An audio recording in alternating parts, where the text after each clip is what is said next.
Wire stripper, used to remove the insulation from electrical wires. How it works: hold the wire in place, squeeze the handle to strip the insulation from the wire.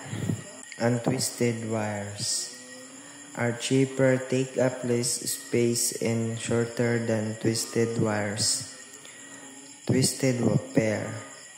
The twisting of wire in a cable reduces crosstalk and electromagnetic interference, which can degrade network performance. Arrange the wire accordingly.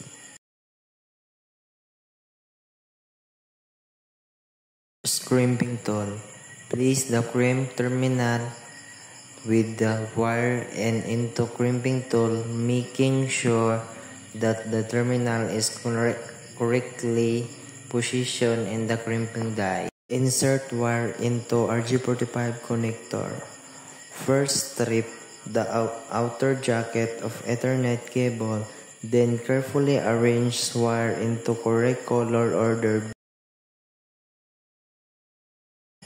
To lock wire inside using a crimping tool, place the connector within the appropriate of the crimping tool and squeeze the handle together to firmly deform the connector. And cut off the excess wire of the end.